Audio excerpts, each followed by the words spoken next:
Hello everybody guys, how are you. मैं चंदन कुमार, आज फिर आप लोग को आर्यभट्ट मैथमेटिक्स क्लासेस में स्वागत है। आज का जो हमारा टॉपिक है बच्चों, इंटीग्रेशन है ना। सो व्हाट इज द इंटीग्रेशन बताने से पहले हम जो यहाँ पे आपको वीडियो अपलोड किए हुए उसके बारे में थोड़ा पहले बता देता हूँ। ये पार्ट्स ऑफ कैलकुलस का है, ठीक है। तो हमने टोटल आपको जो कैलकुलस में बताया वो इन सारे चीजों पे बताया है, क्योंकि कैलकुलस जो हमारा स्टार्ट होता है वो फर्स्ट ऑफ ऑल आपका कंटिन्यूटी से स्टार्ट होता है। तो ये कंटिन्यूटी है, उसके बाद फिर आपका डिफरेंशियबिलिटी है, उसके बाद आपका डिफरेंशिएशन है, ठीक है। फिर इसका एप्लीकेशन ऑफ डेरिवेटिव है, जिसके तहत में बहुत सारे टॉपिक्स आते हैं, आप देख सकते हैं स्क्रीन पे, ठीक है। तो इन सारे टॉपिक्स पे हमने चर्चा किया था। ये टोटल आपका कैलकुलस पार्ट के तहत आता है। टोटल कैलकुलस आपका 44 मार्क्स का है, 44 मार्क्स का, ठीक है। तो ये चीज में आपको आज इसी का जो कैलकुलस पार्ट का ही पढ़ाएंगे, इंटीग्रेशन, ठीक है। तो बेसिकली ये कैलकुलस पार्ट से ही आता है। तो यहाँ पे आज देखिए कि हम लोग इंटीग्रेशन क्या है। तो पहले इसको इंट्रोडक्शन देखेंगे, what is the integration, integration कैसे आया है ना, क्या है वजह इंटीग्रेशन पढ़ने का, क्यों पढ़ेंगे इंटीग्रेशन, ठीक है बच्चों, ठीक है। तो एक एक करके हम यहाँ पे डील करके समझाएंगे, ठीक है। अगर आप वीडियोस पे नए हैं तो जल्दी से सब्सक्राइब कर लें, बेल आइकन दबा लें, और इस प्रकार के जितनी भी वीडियोस है आपको टाइम टू टाइम मिले, इसके लिए आपको बेल आइकन ऑल का नोटिफिकेशन दबाना होगा, तभी आपको पर डे आपको वीडियो नोटिफिकेशन जाएगा। सो आई होप कि आप इस बात को जरूर समझेंगे और जो नोटिफिकेशन होता है उस पर आप जरूर ऑन करेंगे, ओके। चलिए ठीक है, और ज्यादा से ज्यादा शेयर भी करें। चलिए मैं स्टार्ट करने जा रहा हूँ। यहाँ पे देखिए, एक आपको इंट्रोडक्शन के तौर पे मान लो कोई ऐसा डिफ्रेंसिएशन लिया हमने, ठीक है। तो इस डिफ्रेंसिएशन में मान लीजिए कोई हम स्मॉल एफ एक्स का हमने डिफ्रेंशिएट किया, स्मॉल एफ एक्स का हमने कोई डिफ्रेंशिएट किया और वो आया कैपिटल एफ एक्स। क्या आया बच्चों? कैपिटल एफ एक्स, ठीक है। तो जो ये प्रोसेस होता है, यानी जो d of differentiation of f x with respect to x, पढ़ते इसको कैसे है, differentiation of f x with respect to x, और इसी पूरे प्रोसेस को ही बोला जाता है डेरिवेटिव या डिफरेंशिएशन बोला जाता है। इसी को बोलते हैं डेरिवेटिव या डिफरेंशिएशन, ओके। तो और जो इसका प्रोडक्ट हमें आता है, किसी भी डेरिवेटिव का जब हम डिफरेंशिएशन ज्ञात करते हैं तो जो हमारा प्रोडक्ट आता है वही कहलाता है एंटी डेरिवेटिव, या दूसरा नाम है प्रिमिटिव। देखिए, एंटी डेरिवेटिव से थोड़ा सा तो इसमें मैच कर जाता है कि डेरिवेटिव का उल्टा होगा, थोड़ा सा आइडिया मिल जाता है, बट इस प्रिमिटिव के नाम से तो यहाँ पे दूर दूर तक नाता नहीं मिलता है ना। तो ज्यादातर चांसेस है कि आप प्रिमिटिव भूल जाए, इस बात से मैं भी सहमत हूं, बट आपको याद रखना है कि एंटी डेरिवेटिव का ही दूसरा नाम है प्रिमिटिव, ठीक है। तो ये जो किसी भी डिफरेंशिएशन करके जो हम लोग लाते हैं, है ना, किसी का, जैसे सपोज कीजिए कि हम अगर एक्स स्क्वायर का डिफरेंशिएट कर रहे हैं तो आया कितना बच्चों? 2x। तो 2x हमारा क्या हुआ? एंटी डेरिवेटिव हुआ, प्रिमिटिव हुआ। बट ये जो पूरा जो प्रोसेस है ये हमारा क्या हुआ? डेरिवेटिव हुआ, डिफरेंशिएशन हुआ। आई होप कि दोनों में बात क्लियर हो गया होगा, ठीक है।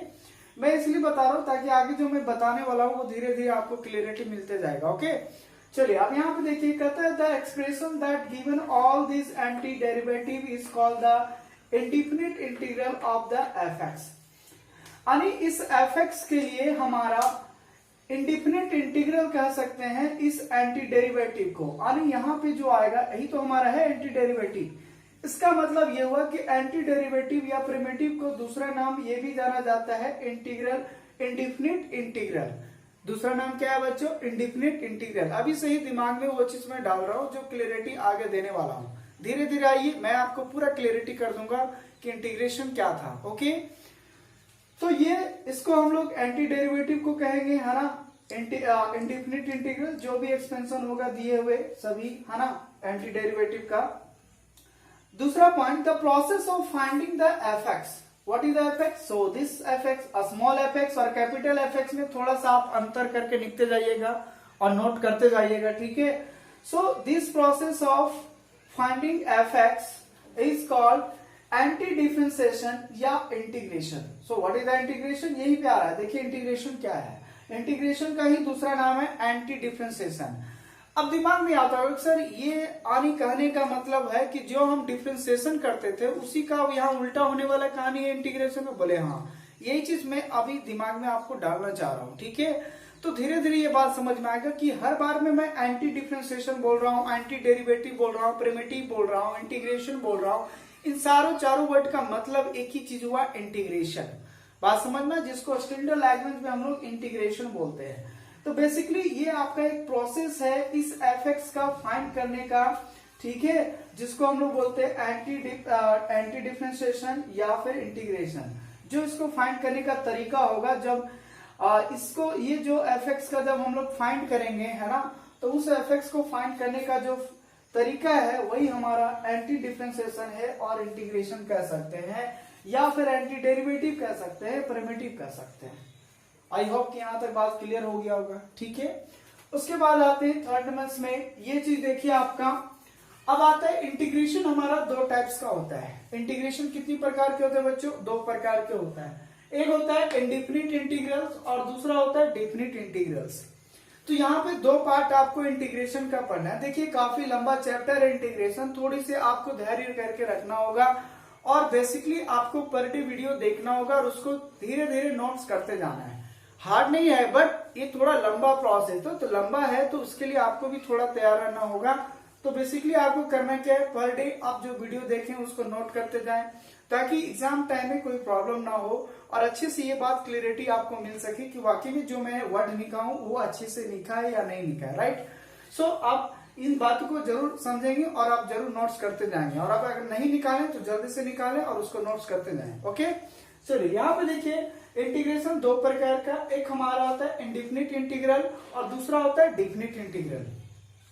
और इन दोनों का जो रिलेशन है, इंडिफिनिट इंटीग्रेशन और डेफिनिट इंटीग्रेशन का जो दोनों का रिलेशन होता है, उसी को हम लोग बोलते हैं fundamental theorem of integral calculus. देखिए कैलकुलस वर्ड आया कि नहीं आया? बिल्कुल आया ना।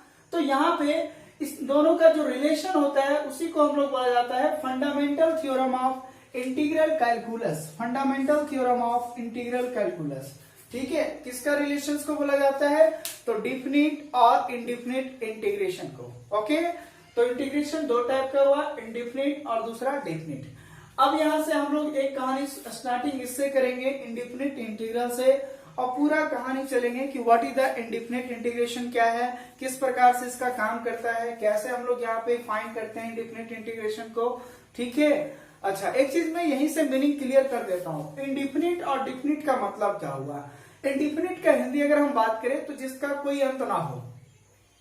बात समझ में आ रहा है? इंडिफिनिट का मतलब कोई अंत ना हो, बट डेफिनिट का मतलब कहीं ना कहीं अंत है, कहीं ना कहीं फिक्स वैल्यू के तहत हम काम करेंगे डेफिनिट इंटीग्रेशन में। बट इंडिफिनिट इंटीग्रेशन में वो अनंत तक होगा, उसका कोई अंत नहीं होगा, वो अलग टाइप का फाइंड करेंगे। तो अभी से ही बेसिकली दिमाग में याद रखिए कि इंडिफिनिट में जो फिक्स वैल्यू पता नहीं होता है और डेफिनिट में जो फिक्स वैल्यू के तहत काम करते हैं, इन दोनों में ये डिफरेंसेस हो गया डेफिनिट और इंडिफिनिट में। क्लियर है? तो चलिए पहला टॉपिक स्टार्ट करते हैं कि what is the indefinite integration. Okay, चलिए अब यहाँ पे देखिए बच्चों, जो इंटीग्रेशन का पहला टाइप है आपका इंडिफिनिट इंटीग्रेशन या इंडिफिनिट इंटीग्रल। तो ये आपको पढ़ना है पहला पार्ट में, तो ध्यान देना है, आपको इसी का भी स्टडी करेंगे। और जब आपका इंडिफिनिट इंटीग्रल्स खत्म होंगे तो डेफिनिट इंटीग्रल ऑटोमेटिकली बनना स्टार्ट होगा। यानी इसी का थोड़ा सा वहां पे काम करेंगे, यानी जो कायदे कानून मैं इसमें इस्तेमाल करूंगा वो सारा चीज आपका डेफिनिट इंटीग्रल में इस्तेमाल होगा। तो पहला चीज यहाँ पे आपको स्टडी करना है इंडिफिनिट इंटीग्रल्स, जो कि काफी लंबा क्लास चलेगा, तो आपको पर डे थोड़ा सा स्ट्रगल करना होगा, मेहनत करना। देखिए मेहनत तो करना ही पड़ेगा, इसमें कोई दोहराई वाली बात नहीं है। मेहनत तभी आप आगे सक्सेस होइएगा, ठीक है। तो चलिए यहाँ पे देखते हैं पहले क्या है इंडिफिनिट इंटीग्रल में। अब इंडिफिनिट इंटीग्रल से स्टार्ट करने से पहले मैं इसके अंदर टर्म को लिखूंगा, जो क्या क्या रिलेशंस हैं, किस प्रकार से बातें होंगे। तो पहला line, integration is the reverse process of differentiation. क्या बोले? Integration is the reverse process of differentiation. यानी जो भी इसमें काम करने वाले हैं वो टोटल डिफरेंशिएशन का उल्टा करने वाले हैं। जो काम हम डिफरेंशिएशन करके आंसर लाते थे वो आंसर से अब डिफरेंशिएशन वाली बात फाइंड करेंगे। यानी हर बात डिफरेंशिएशन का उल्टा करना है, वही हमारा इंटीग्रेशन कहलाएगा, ठीक है, तो मैं फिर से बोल रहा हूं कि इंटीग्रेशन जो है वह रिवर्स प्रोसेस ऑफ डिफरेंशिएशन का है, यानी हर वो कायदे कानून जिसमें डिफरेंशिएशन में पढ़ते थे हम उसका अपोजिट बोलेंगे तो वही हमारा इंटीग्रेशन कहलाएगा। क्लियर यहां तक बात? इसका कुछ सिनोनिम्स सब आता है। अब सवाल ये आता है कि अब डिफरेंशिएशन को हम लोग डेरिवेटिव बोलते थे, क्या बोलते थे बच्चों? डेरिवेटिव। अभी जस्ट हमने बताया डिफरेंशिएशन का दूसरा नाम है डेरिवेटिव, तो डेरिवेटिव का उल्टा क्या होगा? एंटी डेरिवेटिव होगा, है ना? दूसरा नेमिंग क्या होगा? एंटी डेरिवेटिव होगा। इसलिए हमने सिनोनिम्स के नाम पर लिख दिया इसको। तो इंटीग्रेशन का दूसरा नाम हम लोग कहते हैं इंटीग्रल का एंटी डेरिवेटिव या फिर प्रिमिटिव, है ना? एंटी डेरिवेटिव भी बोल सकते हैं या फिर प्रिमिटिव। अभी हमने जस्ट शुरू में ही इंट्रोडक्शन में ही बताया था, ठीक है।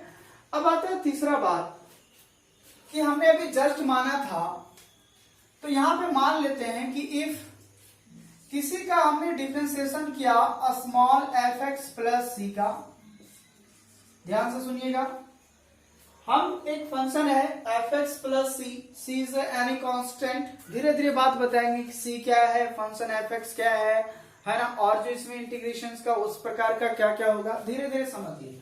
फिलहाल अभी ये समझिए कि हम किसी इस प्रकार का फंक्शन का हम डिफरेंशिएशन ज्ञात कर रहे हैं एक्स के रिस्पेक्ट में। मान लीजिए एफ एक्स प्लस सी का हम डिफरेंशिएट कर रहे हैं और इसका हम जब डिफरेंशिएट किए तो ये आया कैपिटल एफ एक्स। क्या है बच्चों? हम इसका डिफरेंशिएट किए एक्स के रिस्पेक्ट में तो ये क्या आया? Capital F x. वाई?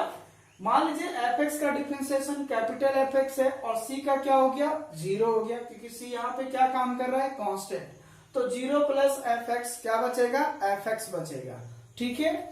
यानी हम इसी का मान लिए कि अगर इसका डिफरेंशिएट ये फंक्शन है तो हमने फर्स्ट लाइन में ही दिखाया कि integration is the reverse process of differentiation. तो अगर मैं इसका इंटीग्रेशन किया होता तो रिजल्ट क्या आता? दिस, यही तो लिखा हुआ है integration is the reverse process of differentiation. तो मैंने अगर इसका डिफरेंशिएशन करके ये लाया, इसका डिफरेंशिएशन करके अगर ये लाया, तो अगर मैं इसका इंटीग्रेशन करूं तो क्या आएगा? एफ एक्स प्लस सी आएगा। बात समझ में आ रहा है?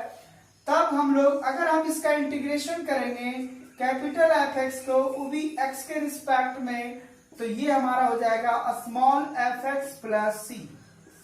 क्या यहाँ बात क्लियर हुआ बच्चों?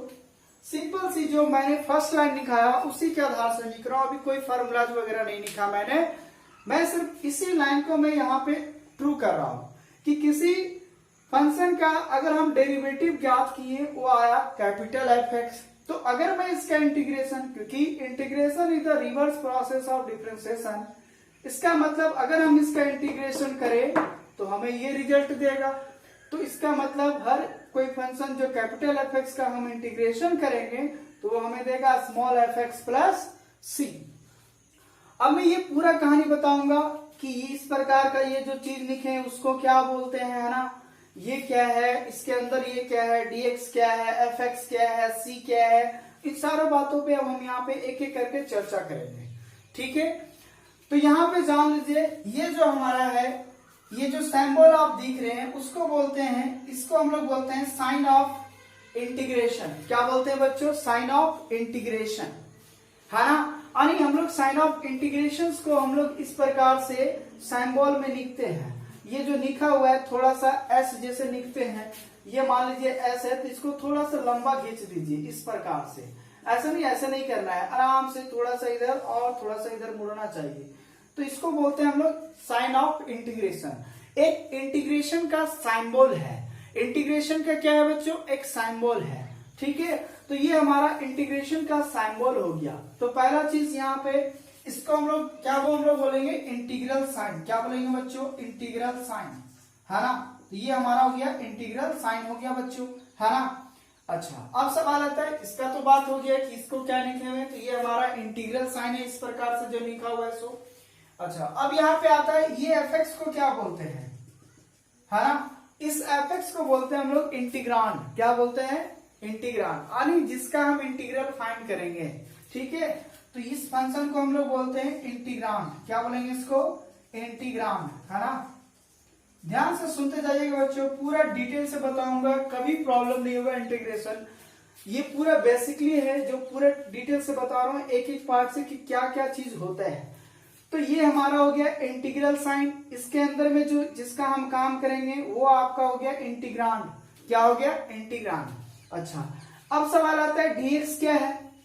तो dx जो हमारा है बच्चों, ये जो हमारा dx है, वो dx ये चीज को रिप्रेजेंट करेगा कि इस इंटीग्रेशंस को आप किसके रिस्पेक्ट में तोड़ रहे हो, है ना। तो सर हम तो किसी के रिस्पेक्ट में तोड़ सकते हो? बोले हाँ बिल्कुल तोड़ सकते हो, बस वहां शर्त होना चाहिए वो किस वेरिएबल में है और वो किस वेरिएबल में टूटना चाहता है। अगर कल को मैं ये लिख दूं कि f function of y dy, तो ये y के रिस्पेक्ट में टूटेगा। अगर कल को ये dx है तो ये x के रिस्पेक्ट में टूट रहा है, तो जिसके रिस्पेक्ट में होगा वही वेरिएबल अंदर में टूटेगा, है ना। और अगर अदर कोई वेरिएबल है, सपोज कीजिए कि x into f y with respect to dy है, तो यहाँ पे जो इंटीग्रेशन का काम होगा सिर्फ हम एफ वाई का करेंगे, x हमारा यहाँ पे कांस्टेंट होगा जो कि हमारा बाहर हो जाएगा। तो सर ये तो डिफरेंशिएशन वाली बात होगी। बोले हाँ बिल्कुल, जिसके रिस्पेक्ट में हम डिफरेंशिएशन करेंगे वही फंक्शन टूटेगा, और उसके अलावा अगर कोई दूसरा वेरिएबल है तो वो कांस्टेंट काम करने लगता है। बात समझ में आ रहा है? तो ये जो dx है बच्चों, ये रिप्रेजेंट कर रहा है यहाँ पे इंटीग्रेशन कि ये किसके रिस्पेक्ट में टूटने वाला है। तो ये हमारा हो गया with respect to x, with respect to x हो गया, ठीक है। अब यहाँ पे आता है ये जो fx है, इस fx को क्या बोलते हैं हम लोग, है ना। ये जो हमारा fx है, इस fx को क्या बोलते हैं? तो इस fx को बोलते हैं इंटीग्रल ऑफ fx, यानी इसका, यानी ये इंटीग्रल है किसका? इस कैपिटल fx का। तो इसको बोलते हैं इंटीग्रल। क्या बोलते हैं बच्चों? इसको इंटीग्रल, है ना। क्या बोलते हैं इसको? इंटीग्रल बोलते हैं, है ना। तो ये हुआ इंटीग्रांड, ये हुआ इंटीग्रल। इंटीग्रल का मतलब जब हम किसी चीज का इंटीग्रेशन करके निकालेंगे वो वैल्यू हमारा इंटीग्रल कहलाएगा। क्लियर है? अब आता है सवाल तीसरा सी। तो सी का थोड़ा लंबा चौड़ा कहानी है, पूरा डिटेल से बताता हूँ कि सी क्या क्या चीज है, ठीक है। तो यही से मैं स्टार्ट करता हूँ क्योंकि पूरी कहानी अब सी पे ही निर्भर करता है कि व्हाट इज द सी है क्या, ठीक है। तो ध्यान से सुनते जाइए। यानी जब हम इसका इंटीग्रेशन किए capital F x D x का, तो हमारा आया स्मॉल एफ एक्स प्लस सी। अब सवाल आता है कि सी हमें क्या क्या देता है। पूरी रीड का हड्डी यही है, सी का मीनिंग समझे। देखिए यहाँ पे जो सी है, पहली बात मैं एग्जांपल के माध्यम से पहले समझा लेता हूं कि क्या क्या चीज हो सकता है। सपोज कीजिए कि हम डिफरेंशिएट कर रहा हूं एक्स स्क्वायर प्लस 2 का with respect to x, x square plus 3 का, एक्स स्क्वायर प्लस 1 का, और एक कर रहा हूं एक्स स्क्वायर का। ए भी एक्स के रिस्पेक्ट में, ए भी एक्स के रिस्पेक्ट में, ए भी एक्स के रिस्पेक्ट में, ठीक है। मैं इसका भी डिफरेंशिएट करने जा रहा हूं। इसका जब आप डिफरेंशिएट करेंगे तो एक्स स्क्वायर का 2x आएगा और 2 का कितना हो जाएगा 0, क्योंकि कांस्टेंट का डिफरेंशिएशन क्या होता है 0 होता है। इसका करेंगे तो क्या होगा 2x प्लस 0, इसका भी करेंगे तो 2x प्लस 0, और इसका भी करेंगे तो कितना आएगा 2x आएगा। कहने का मतलब है 2x 2x 2x और ये भी 2x, यानी हर सिचुएशन में आपका देखें तो ये क्या आ रहा है 2x आ रहा है। इसका मतलब ये हुआ कि यहां पे कोई भी कांस्टेंट नंबर हो तो उसे कोई इफेक्ट नहीं पड़ रहा है। जो हमारा रिजल्ट आ रहा है ना, जो हमारा रिजल्ट आ रहा है 2x, वो ए भी आ रहा है, ये भी आ रहा है, ये भी आ रहा है और ये भी आ रहा है। इसका मतलब अभी हमने जस्ट बताया आपको कि डिफरेंशिएशन का इंटीग्रेशन क्या है, डिफरेंशिएशन का उल्टा काम करता है। इसका मतलब अगर मैं इसका इंटीग्रेशन किया होता 2x का, यहां पर भी 2x का, यहां पर भी 2x का, यहां पर भी 2x का, तो हमें रिजल्ट क्या क्या देता? तो एक देता एक्स स्क्वायर प्लस 2, एक देता एक्स स्क्वायर प्लस 3, एक देता एक्स स्क्वायर प्लस 1, एक देता एक्स स्क्वायर। अब लोगे सर एक ही इंटीग्रेशन का 4 रिजल्ट आने का क्या मतलब है? कुछ तो केमिकल लोचे है यहाँ पे। बोले हाँ, यही बात तो मैं समझाना चाहता हूँ, क्योंकि सी पहले वैसे नहीं समझाऊंगा। देखो कोई भी टीचर से आप पढ़े तो डायरेक्ट वो बोल देंगे कांस्टेंट नंबर है। अरे यार क्या है, एग्जैक्ट तो बताओ बच्चों को, है ना, कि क्या है, व्हाट इज द सी। तो मैं धीरे धीरे बता रहा हूँ। देखिए यहाँ पे सी क्या है, बहुत गहराई तक बता रहा हूँ, ध्यान से सुनिएगा। हमने जब इसका डिफरेंशिएशन किया तो 2x आया, और पहला ही लाइन लिखा है कि integration is the reverse process of differentiation. इसका मतलब जब हम इसका इंटीग्रेशन करेंगे x के रिस्पेक्ट में तो रिजल्ट ये आएगा, ये आएगा, ये आएगा, ये आएगा। अब सवाल ये आता है कि एक ही इंटीग्रेशन का चार चार रिजल्ट यहाँ पे आ रहा है, सर आखिर इसका क्या मतलब हुआ। तो यही ध्यान से सुनिए बच्चों। इसका मतलब ये हुआ कि यहाँ पे 0 भी हो सकता है, यहाँ पे 1 भी हो सकता है, यहाँ पे 3 भी हो सकता है, यहाँ पे 2 भी हो सकता है। अगर कल को मैं इसका भी अगर डिफरेंशिएशन करता x² प्लस माइनस 10 का, है ना, x² माइनस 10 का विथ रेस्पेक्ट टू x में, तो ये भी कितना आता, 2x ही आता। और जब मैं इसका इंटीग्रेशन करता तो इसका रिजल्ट कितना आता, x² माइनस 10। इसका मतलब ये हुआ कि हर ऐसा डिफरेंशिएशन जिसमें अगर कोई घटा भी दे, जोड़ भी दे, लेकिन हमेशा परिणाम क्या आएगा, 2x आएगा। और जब हम इसका इंटीग्रेशन कर रहे हैं तो एक ही रिजल्ट का यहाँ पे डिफरेंट डिफरेंट आंसर आ रहा है। इसका मतलब क्या हुआ कि यहाँ 0 हो रहा है, यहाँ 1 हो रहा है, यहाँ 3 हो रहा है, यहाँ 2 हो रहा है, यहाँ पे माइनस 10 हो रहा है। तो यही चीज जो यहाँ पे इंटीग्रेशन में लिखा हुआ है c, यही c हमारा क्या है, एक आर्बिट्री कांस्टेंट है। आर्बिट्री कांस्टेंट का मतलब है कि c का कोई भी वैल्यू हो सकता है, c का कोई भी वैल्यू हो सकता है, इसलिए यहाँ पे c लिखा गया है। यानी सर कहने का मतलब ये हुआ कि किसी का हम इंटीग्रेशन करेंगे तो लास्ट में हमें c लिखना है। बोले यस, आपको यही बात को समझाने चाह रहा हूं कि लास्ट में कोई भी आप इंटीग्रेशन करें उसका लास्ट में आपको क्या चिपकाना है, सरकारी मोहर लगाना है। वो क्या मोहर है, सी लगाना है।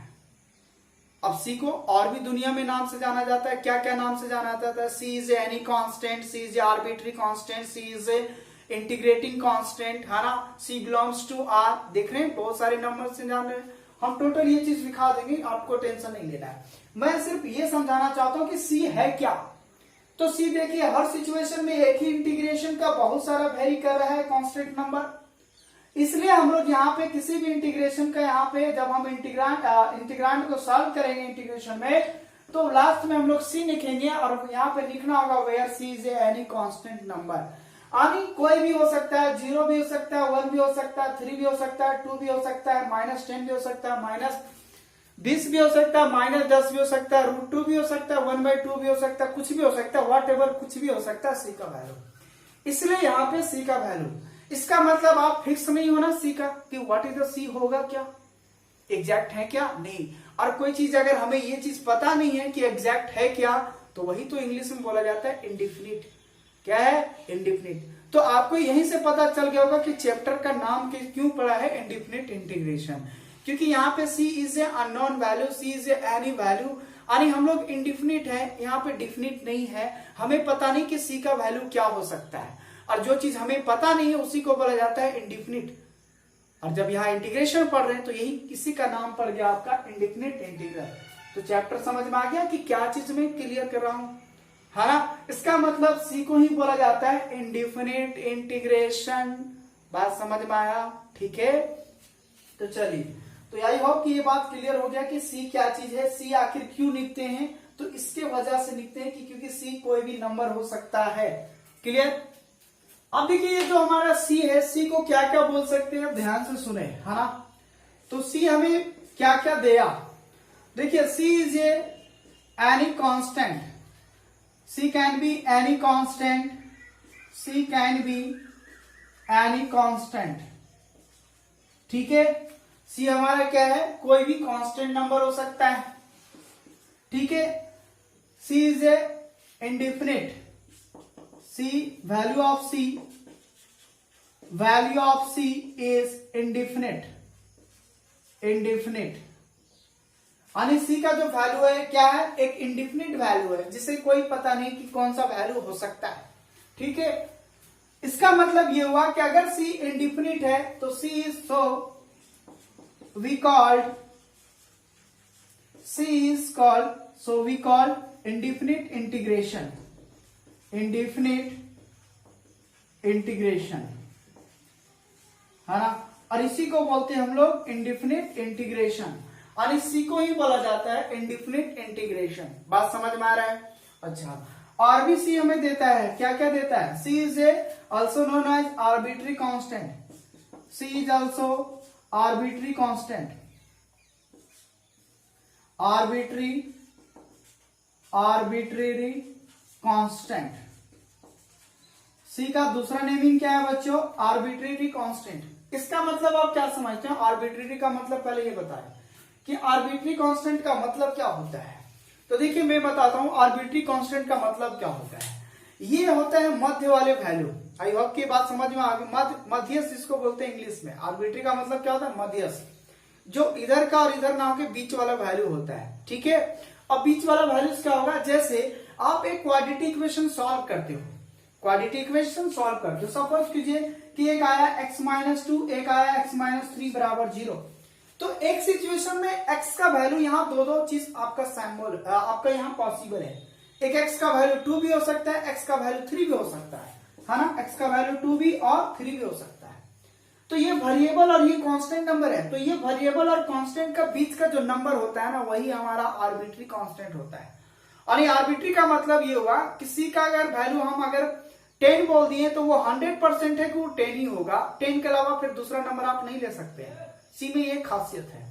अगर सी का वैल्यू हम -20 लिए तो 100% वो -20 ही होगा। -21 नहीं हो सकता है, -19 नहीं हो सकता, -20 नहीं हो सकता है। सिर्फ और सिर्फ जो हमने वैल्यू लिया वही आपका एग्जैक्ट वैल्यू होगा। लेकिन यहाँ वेरिएबल और इस कांस्टेंट के बीच में क्या फर्क है कि x का वैल्यू यहाँ दो चीज पॉसिबल है। एक बार 2 भी हो सकता है, एक बार 3 भी हो सकता है, यानी यहाँ पे वेरी कर रहा है। बट यहाँ अगर c का वैल्यू एक एग्जैक्ट ले लिए कि अगर ये 5 है तो 100% 5 है। तो आई होप कि ये बात समझ में आ गया होगा कि कांस्टेंट और आर्बिट्री कांस्टेंट में क्या फर्क है। तो वेरिएबल और कांस्टेंट के बीच वाला जो मान होता है उसी को बोलते हैं आर्बिट्री कांस्टेंट। ये बात को अच्छे से क्लियर कीजिएगा। क्लियर है?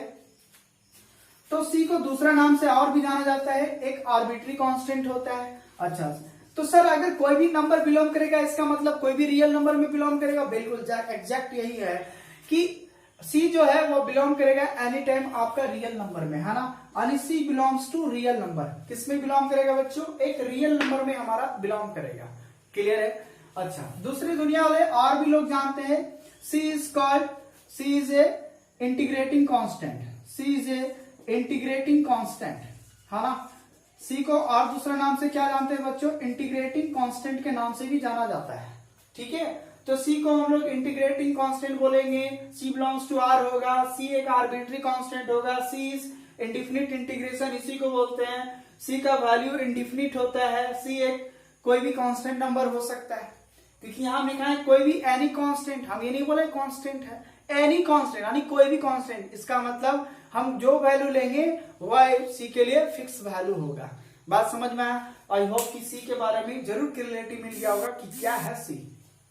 ठीक है, और सी का मान इसलिए हम कोई भी इंटीग्रेशन करेंगे तो दिमाग में डाल लीजिएगा, हमेशा प्लस में क्या लिखेंगे? सी लिखेंगे। ठीक है, चलिए अब कुछ एक क्वेश्चन लेता हूं, क्वेश्चन के माध्यम से समझाता हूं। ठीक है, यहां तक कोई दिक्कत है? अगर आपको यहां तक कोई प्रॉब्लम है तो जरूर कमेंट करें कि सर जो फर्स्ट का जो डिफिनेशन आप बताए हैं इंडिफिनिट इंटीग्रेशंस का, वो हमें पार्ट 1, पार्ट 2 या पार्ट 3 यानी 1, 2, 3 में प्रॉब्लम था। तो आपको फिर अगले वीडियोस में वो चीज के बारे में चर्चा करके, या फिर आप कॉन्टैक्ट नंबर से कॉल कर सकते हैं, पूछ सकते हैं। राइट, तो चलिए आगे देखते हैं क्या है। यहाँ पे देखिए जो इंटीग्रेशन है इसको हम लोग पढ़ेंगे कैसे, तो ऐसे हम लोग बच्चों रीड करेंगे। हाँ, अगर इस प्रकार से लिखा हुआ है, ठीक है, integration of f x with respect to x, तो पढ़ने का इस टाइप का स्टाइलिंग है। और इस पूरे लैंग्वेज को हम लोग इस टाइप से पढ़ेंगे, integral of f x, integral of f x with respect to x. अगर कल को ये चीज आपको मिलेगा y इंटू डी वाई, है ना, तो integral of y with respect to y। बात समझ में आ रहा है बच्चों? तो जो जिसका वेरिएबल के किसके रिस्पेक्ट में है हम उसी का इंटीग्रेशन तोड़ेंगे। अगर उसके अलावा कोई दूसरा वेरिएबल है तो हमेशा हमारा एक कांस्टेंट नंबर होगा। ठीक है, आई होप कि ये बात क्लियर हो गया होगा। अब देखिए मैं एक क्वेश्चन लेता हूं कि क्या है क्वेश्चन। क्वेश्चन में ये लिख रहा हूं, फाइंड द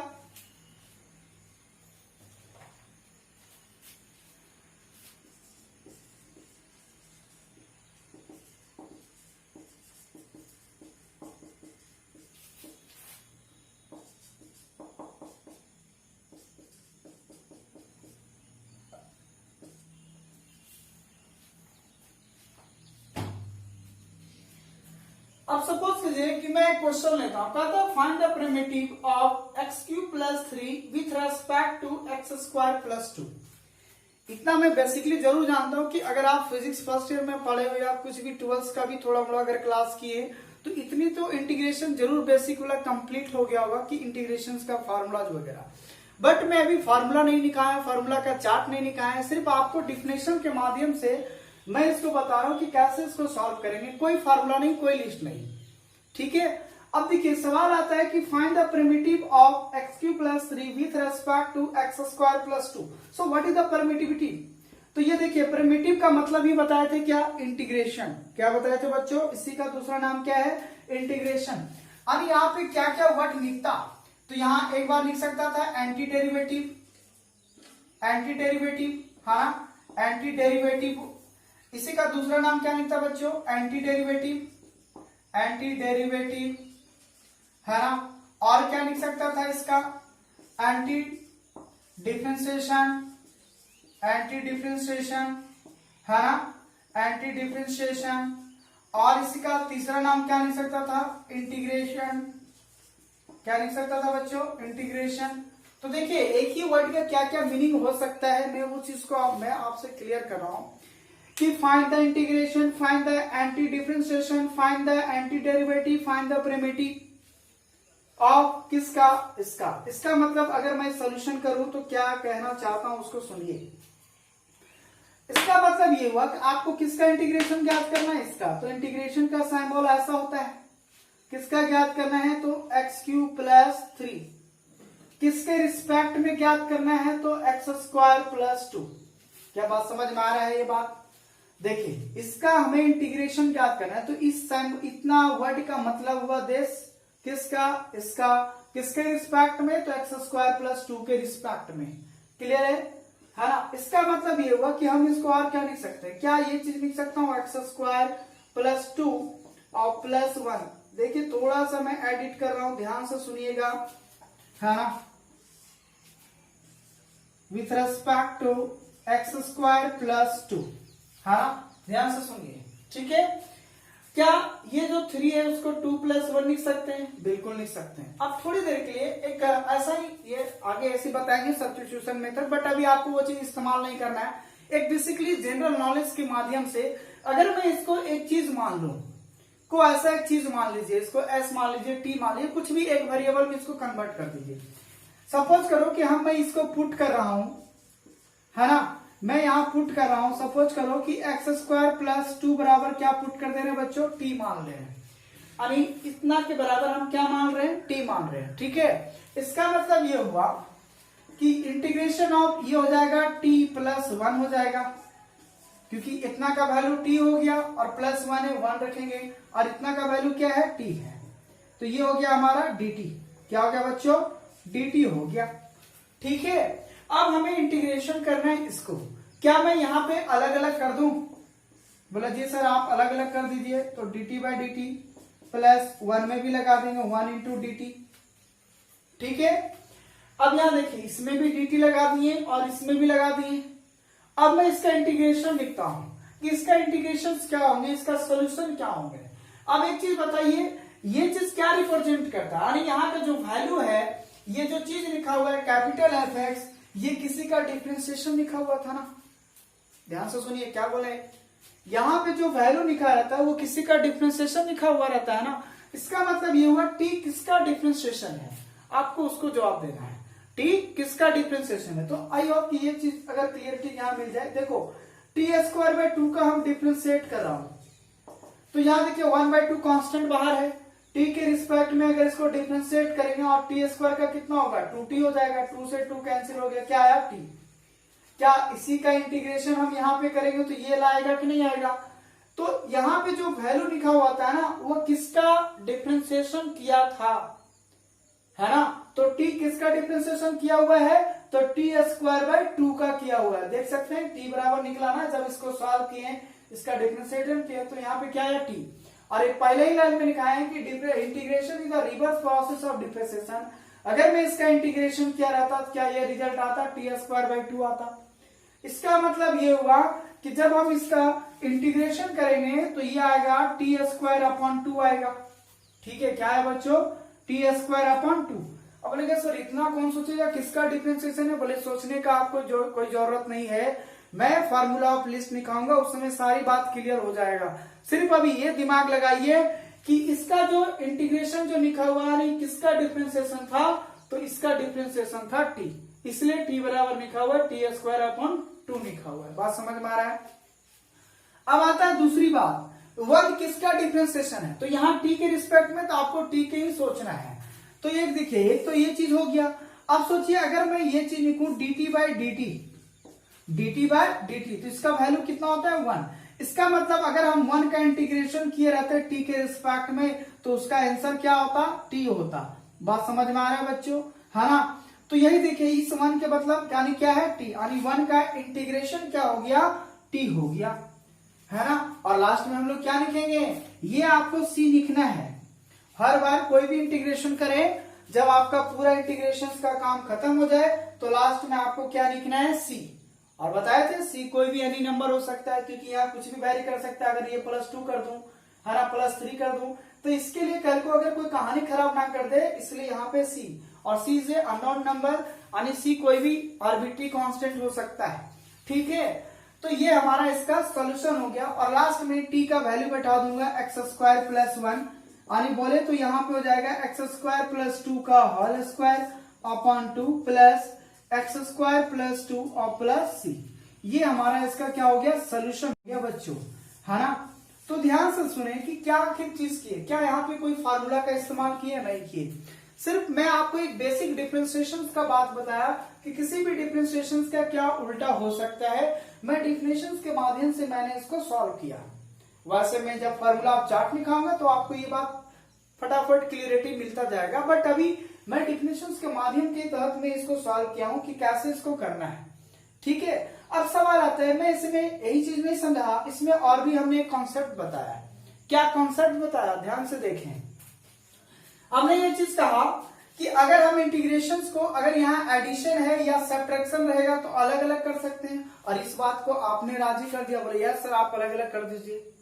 इसका मतलब जरूर कोई ना कोई लफड़ा आपका मल्टीप्लाई और डिवाइड में है। जिस प्रकार से डिफरेंशिएशन में u बाय v का करते थे और u इंटू v के लिए अलग चीज होता था, और एडिशन और सब्ट्रैक्शन में डिफरेंशिएशन अलग अलग करते थे, लेकिन क्या u बाय v और u इंटू v में करते थे, क्या नहीं करते थे। सेम उसी प्रकार से इंटीग्रेशन में मल्टीप्लाई और डिवाइड के लिए अलग तरीका होगा और एडिशन और सब्ट्रैक्शन के लिए अलग होगा। यानी एडिशन और सब्ट्रैक्शन में सिंपली आपको क्या करना है, सिर्फ अलग अलग इंटीग्रेशन लगा देना। अगर कल को यहाँ माइनस होता तो यहाँ माइनस होता। तो ये रूल याद रखिए कि एडिशन और सब्ट्रैक्शन में हम इंटीग्रेशन अलग अलग जाकर लगा सकते हैं। ठीक है, तो इसी बात को मैं यहाँ पे लिख देता हूँ, इंटीग्रेशन अलग अलग लगा सकते हैं और सभी में तो प्लस माइनस जो भी साइन होगा हम उसको अलग अलग कर सकते हैं। बात समझ में आया। तो यहाँ पे अलजेब्रा में ये बात क्लियर हो जानी चाहिए कि अगर एडिशन हो और सब्ट्रैक्शन हो तो आप अलग अलग इंटीग्रेशंस लगा सकते हैं, लेकिन यही चीज अगर डिवाइड में रहेगा, है ना, इंटीग्रेशन ऑफ f(g(x) बटा मान लीजिए tx है, तो आप इसको अलग अलग नहीं लगा सकते हैं। इसके लिए फिर अलग प्रावधान है, अलग तरीका है। जिस प्रकार से डिफरेंशिएशन में u बाय v का काम करते थे और मल्टीप्लाई के लिए भी एक हमारा यहाँ पे अलग तरीका होगा। क्लियर है। तो फिलहाल अपन ये समझते हैं कि अगर कोई एडिशन हो, सब्ट्रैक्शन हो, तो इंटीग्रेशन हम अलग अलग लगा सकते हैं। तो यही चीज मैंने इसमें कॉन्सेप्ट आपसे एक सहमत राजी करवाया। बात समझ में आ रहा है। तो ये था इंट्रोडक्शन आपका indefinite integration, what is integration, है ना, किस प्रकार के कैलकुलस में इंटीग्रेशन को यूज करेंगे। अब सवाल ये आता है कि सर इंटीग्रेशन एक्चुअली आया क्यों, है ना। एक चीज बताता हूं, बोलोगे सर हमने फिजिक्स वाले टीचर ने ऐसा लगाया हुआ था गैसोस थ्योरम में, है ना, इस प्रकार का एक सैम्बल नजर आया था सर, हमें इस प्रकार का इंटीग्रेशन में लगाया हुआ था, है ना। तो आप यहाँ पे क्या बेसिकली समझ रहे हैं वो चीज को समझिए। ये हमारा कहलाता है लूप। क्या बोलते हैं इसको बच्चों, लूप। ध्यान से सुनिए, है ना, इसको क्या बोलते हैं, लूप बोलते हैं, लूप ऑफ इंटीग्रेशन बोलते हैं इसको, जो कि वहां फिजिक्स में समझाया जाता है आपको। सर ये लूप ऑफ क्या है इंटीग्रेशन? तो बेसिकली जो इंटीग्रेशन है ये समेशन का बेहतर फॉर्म है। क्या है बच्चों? बेहतर फॉर्म है। यानी जो समेशन से ही हमारा इंटीग्रेशन आया। यानी कहने का मतलब है जब आप समेशन पढ़ते हो, जैसे एपीजीपी पढ़ते हो, तो समेशन में दिया रहता है 1 + 2 + 3 + dot dot dot to infinitive, है ना। तो यहाँ पे जब उससे भी सॉल्व होने नहीं लगा क्वेश्चन, है ना, काफी प्रॉब्लम होने लगा था, तो फिर हमारा यहाँ पे सामने निकल के आया इंटीग्रेशन। इसलिए समेशन का बेहतर फॉर्म क्या है? इंटीग्रेशन। एक्चुअल में इंटीग्रेशन भी एक जोड़ने का काम करता है, एक जो हमारा जोड़ने का है उसको फाइंड आउट करने का एक तरीका है। बात समझ में आ रहा है? तो बेसिकली लिमिट आ जाओ सम से ये चीज बात क्लियरिटी मिलता है। यानी फर्स्ट प्रिंसिपल, तो ये फर्स्ट प्रिंसिपल में ये बात समझाया जाता है कि किसी भी समेशन से हम इंटीग्रेशन कैसे आते हैं, किसी को समेशन से हम लोग इंटीग्रेशन कैसे आते हैं, ये फर्स्ट प्रिंसिपल ऑफ मेथड में समझाया जाता है लिमिट एज अ सम में। बात समझ में आ रहा है? तो बेसिकली ये समझना है कि इंटीग्रेशन एक बेहतर फॉर्म है समेशन का, यानी समेशन से थोड़ा ऊंचा है, ठीक है। और यहाँ जो लूप है, लूप का मतलब अगर ये कोई सरफेस है, एक सरफेस रीजन है जिसका हमें मान लीजिए एरिया निकालना है। क्या निकालना है बच्चों? एरिया। क्योंकि जब हम इंटीग्रेशन का एप्लीकेशन बताएंगे उस समय आपको एरिया निकालने सिखाएंगे, है ना, क्योंकि वही सारे बारे में पैराबोला का होगा, रीजन का होगा, ट्राइंगल का एरिया निकालेंगे, तो वो भी इंटीग्रेशन के मेथड से निकालेंगे। तो एक लूप है, यानी क्लोज यही है, इसलिए ये लूप दिया जाता है, यानी आपको इसका एरिया फाइंड करना है, तो वो चीज फिजिक्स में आपको समझाया जाता है, ठीक है। तो आई होप कि ये बात इंट्रोडक्शन वाली बात आपका क्लियरिटी मिल गया होगा कि क्या है इंडिफिनिट इंटीग्रल, है ना। तो कल में ये चीज आप कमेंट्स करके बोलें, ठीक है।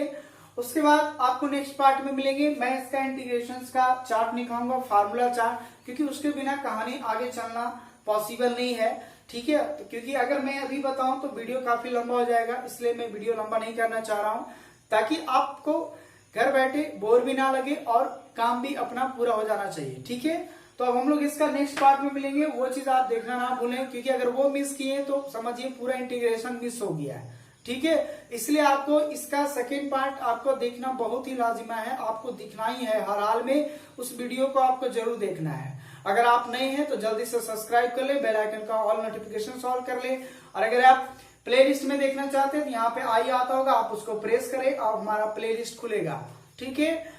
तो जितने भी डिफरेंशिएशन अगर आप नहीं देखें तो यहाँ पे टोटल आपका होमवर्क यही है बच्चों, आपको टोटल डिफरेंशिएशन एक बार रिमाइंड करके जितनी भी फार्मूला डिफरेंशिएशन में बताया गया है उन सारे फार्मूलास को एक बार लिख लें, ठीक है।